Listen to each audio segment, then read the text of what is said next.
अब आप समझते हैं कि ये क्रेडिबिलिटी के हवाले से जो इलेक्शन पे सवाल था वो आपके लिए खत्म हो चुका, या अभी भी आपको देखना होगा कि इलेक्शन कमीशन किस तरह से रिस्पॉन्ड करता है? बिस्मिल्लाहिर्रहमानिर्रहीम। पहली तो बात मैं ये कह दूं कि वो आज खुशी की बात नहीं है। मैंने तो अपना एक असूल बनाया हुआ है, कहते हैं कि एक तबस्सुम है मेरे पास सब हवादिस का जवाब। तो बहरहाल ये आज का बड़ा अच्छा दिन है, और न सिर्फ ये कि बल्ले का निशान जो है वो बहाल हो गया, बल्कि उससे बड़े जो आज फैसले हुए हैं उससे पहली दफ़ा ये एहसास दोबारा से उभरने लगा कि पाकिस्तान में रूल ऑफ लॉ और कॉन्स्टिट्यूशनल अथॉरिटी जो है वो एक्सरसाइज होनी शुरू हो गई है। वरना एक चीज़ प्रवेल कर रही थी बड़ी तेज़ी के साथ कि पाकिस्तान में rule of law is being substituted by rule of authority, और ये डिस्पोटिज्म जो है आहिस्ता आहिस्ता यहाँ आ रहा है और ये बड़ा ख़तरनाक है। लेकिन ये आज ये this impression has been repelled इसको। लेकिन अहमद साहब, ये जो फैसला पेशावर हाई कोर्ट का है, इसको अगर चैलेंज कर दिया जाए इलेक्शन कमीशन की तरफ से सुप्रीम कोर्ट में, तो आप नहीं समझते?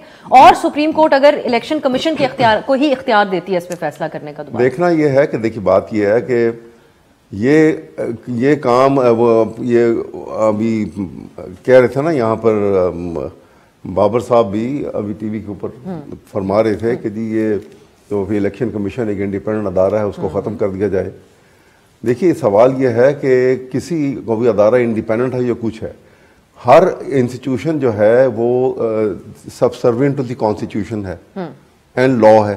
सही है। तो लॉ से हटके जहाँ पे भी कोई बात आएगी तो वो जुडिशियल रिव्यू की अथॉरिटी जो है वो अदालत के पास मौजूद है, वो फ़ौरन उसको टेकअप कर सकते हैं। लिहाजा आर्टिकल 199 के अंदर कॉन्स्टिट्यूशन पिटीशन हाई कोर्ट में दायर भी की जा सकती है, और 194 आर्टिकल 184(3) के अंदर direct constitution petition supreme court में भी दाखिल की जा सकती है। अब यहाँ पर यही हुआ कि जो इन्होंने ये फैसला दिया था, इसके फैसले में अब वो आप कभी उसको फैसले को जो इलेक्शन कमीशन ऑफ पाकिस्तान का फैसला है उसको देखिए, तो उन्होंने कहीं पर भी ये नहीं कहा कि इलेक्शन नहीं हुए, या ये भी नहीं कहा उन्होंने कि इलेक्शन गलत हुए हैं।